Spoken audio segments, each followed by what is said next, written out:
Hello everybody. Bet you're wondering what the hell's going on. Where's his cave? Where's the models? Where's what I signed up for?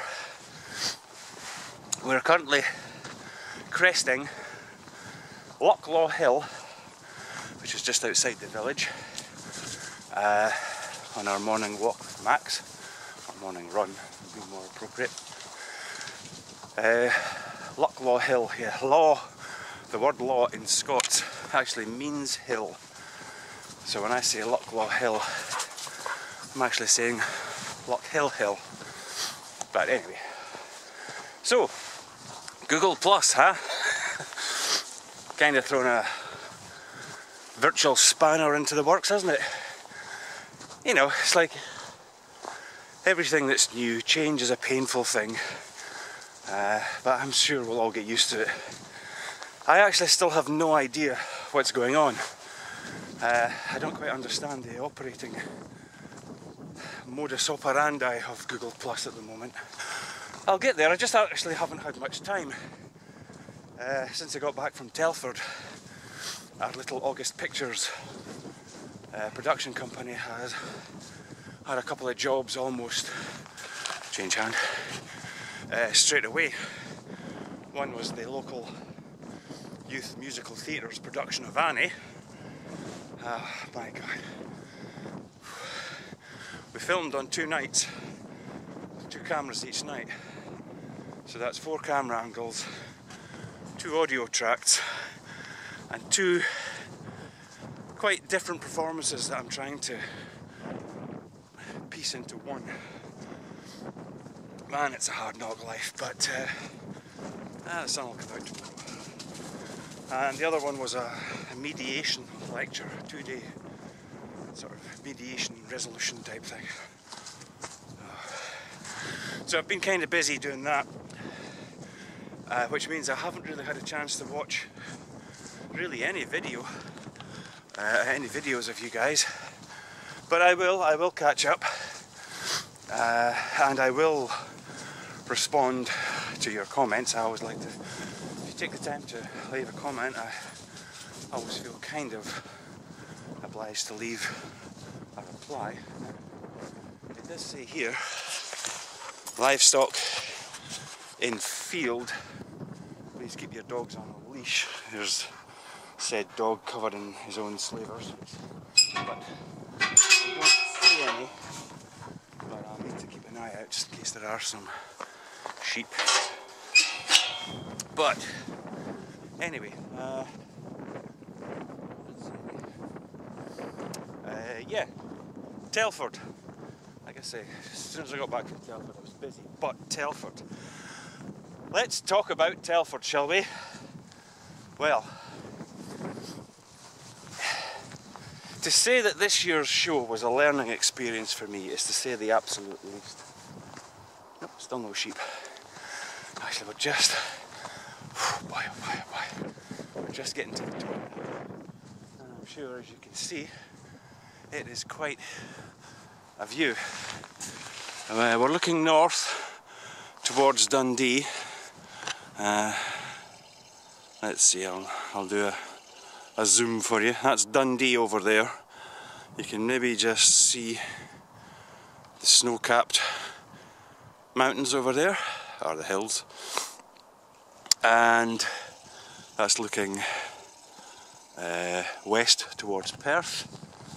And over here, south, you can't see St Andrews from where we are, but that rather ethereal looking scene, which is currently quilted in a very, very fine mist, that is the Eden Valley, very aptly named, and that is a daft as a brush Springer somewhere. Anyway, oi, this way, come on. But yeah, Telford. Telford. Yeah. Something happened at Telford this year that, whilst I regret it happening, I'm glad it did, because it showed me something about myself that I didn't think I had in me. And normally people say that, you know, I didn't know I had it in me, in a good sense, but in this case, it wasn't. Of all the traits that our race displays, aside from the genocidal, homicidal, psychopathic ones, the one I hate the most is arrogance. Ignorance I can handle, because ignorance is often not the fault of the ignoramus. It's often a result of your societal sphere, shall we say. Because you don't know a thing could just mean that you're naive and you haven't been exposed to those things. So ignorance is one thing. Arrogance, on the other hand, is one of the most deplorable things that a human being, as I say, aside from all the nasty killing and murdering and whatnot. Arrogance is just a disgusting thing, and I can't abide it, and I exhibited it at Telford, or after Telford, I should say. And it was basically because of the 140, well, the class 2, which was up to 144th scale, detailed class. Spitfire didn't place. Although I knew it wasn't going to as soon as I actually put it on the table, because they're sitting quite proudly on the table was the little Edward Spitfire and check markings that actually inspired me to do mine. This one has the opened gun bays, scratch-built cockpit, and a Merlin that's fully exposed, whereas mine's is only exposed on one side. So as soon as I saw that, I thought, ah well. Plus Alistair, one of the club members, he had a fully detailed Tornado, avionics bays, dropped the flaps, air brakes, everything. Absolutely beautiful. It didn't even place. Now, what won was a little 1/350th scale scratch-built Harrier. Which, you know, when you stood there and you looked at it, it's like, oh wow, look at the size of that thing, isn't that amazing? But this camera, this Lumix, has an incredibly good macro facility, so I took a picture of the Harrier. Now, I have to be very, very careful of what I say here, because I don't want to retread the depths that I plumbed to previously.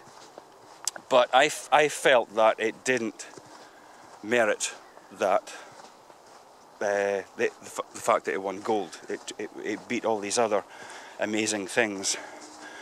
In that I felt its finish and build quality was slightly... Now I know it's the 1/350th, but the way I see it is if you're going to enter that into a competition, it must conform to competition standards and be subjected to the same criteria that the larger kits are made to. I mean, I heard someone saying that it won because it was so small. Well, you know, hang on, this is one of these old-fashioned chain ones. You ready? You ready?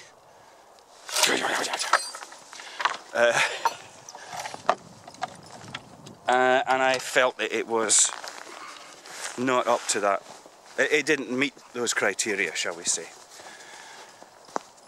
But that's a personal opinion, and it should have remained so. It should have remained a personal opinion. People might have looked at mine and said, what a heap of junk. Perfectly fine with that. Absolutely 100% fine with that. That is their opinion, and they are 100% entitled to that opinion. The problem was, I didn't keep it to myself, and this thing came out in me. That this bile, I don't even know what to call it. And I posted on my Facebook page, put a picture of the Harrier, and the only thing I had a picture of anyway was my Spitfire, and I put the two side by side and went, this beat this! And I made a complete and utter arse of myself. Not so much on Facebook, although I pulled the post shortly afterwards. But I posted on Brit Modeler, and in doing so ridiculed and insulted the other modeler, and for that I am sincerely apologetic. And if you do subscribe to my channel, which I doubt you no longer do, but if you still do, I do sincerely apologise for the way I behaved.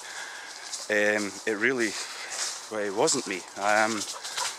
When I actually think back, I think I can't actually imagine me doing that, but obviously I did. It also got me a sideline ban from corporate modeler. I don't spend much time there anyway these days. I never ever felt I fitted in at that forum for some strange reason. But so yeah, I kind of made a complete tit of myself. But I'm glad I did, because it oh, look at that, look at this, hang on, I love that, see that, isn't that just like the perfect, almost perfect Christmas card. I love frost, it's one of my favourite things, the way the sun sparkles on the ice crystals. I know it's a cliche to say this, but it really is like the ground's been littered with diamonds, but love it. Oh, that lens is dirty, isn't it? Gee whiz. Anyway, so yes, this thing came out in me that I didn't know I had in me, as I said. The result of this has been I've re-examined why I model, and henceforth I am no longer going to compete. I'm no longer going to enter my models into competitions, because I was never much into I was never a very competitive person anyway, and one of the things that my father instilled in me from the earliest age was to lose with dignity. If you're defeated for whatever reason, accept it and move on. And I didn't seem to do that for pretty much the first time in my life. This arrogance gripped me, that I felt that mine was better.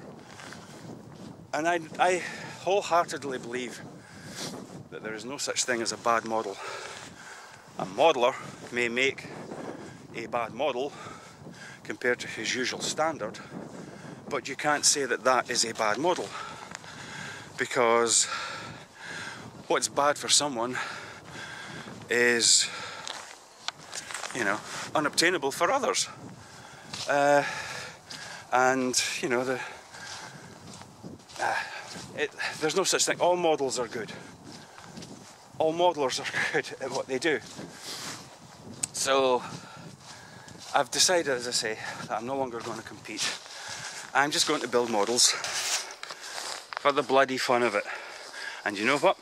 I started the model kit when I got back, just when I'm editing and I have to render something to see what it looks like. It can take a couple of hours, so I dip into modelling. I should have probably been taking that time to watch your videos. Well, actually no, I can't, because rendering slows the machine down and it makes it kind of difficult to watch videos. But when I was down at Telford, I bumped into the editor several times of scale aircraft modelling, Jay Laverty, and on one occasion he actually had a kit in his hand, and I'm like, oh, what's that? And he handed it over to me and said, you touched it last. So I basically inherited it right there and then. And it was a Williams Brothers 1/32 scale Caudron C450 460, which is a French built racer, because he says, oh, you like racers, don't you? And I'm like, oh yeah, thanks very much. So he gave me this thing, which as soon as I saw the box art I was like, wow, this thing looks amazing. Kind of instilled images of steampunk type vehicles. You know, remember League of Extraordinary Gentlemen and Captain Nemo's car, which was this huge, had this huge bonnet, our front end with the double wheels, and it was all the gold filigree and everything. Well, that's what this thing kind of sort of made me think of. And to be honest, I think I'm going to build this one obviously out of box for the magazine. I'll have to do some scratch building in the cockpit because it's very basic. But I think I might get myself another one and steampunk it, because I love steampunk. In fact, Best of Show this year was made by the same guy who won Best of Show last year, and again that decision caused a lot of controversy, as did a lot of the judging this year, believe it or not. Oops, sorry, I just put my finger over the microphone, didn't I? And yeah, it was a Bugatti Tesla coiled floating flying car, big 1/16 scale scratch built, just absolutely gorgeous steampunk thing. Last year he did the big steampunk Victorian monobike, gorgeous. Anyway, So yeah, as soon as I started this kit, building it, obviously I'm building this one for the magazine, but I'm not building it for competitive reasons. And as soon as I started on it, it was like, wow, because building for competition, you're thinking, oh, the judges will like this, oh, you're building for someone else, and that's wrong. When you build for yourself, it's so much better. So from this day forth, henceforth, I will not be entering competitions, because it brought out something in me that I don't ever want to see again. So anyway, that's all sparkly, look at that, lovely, isn't it? Love it. I don't know if the camera will pick up the little sparkles, but anyway. So there we go. I suppose a little update video, if anything. So until we join each other again in the cave, I'll bid you adieu, farewell, auf Wiedersehen, and goodbye.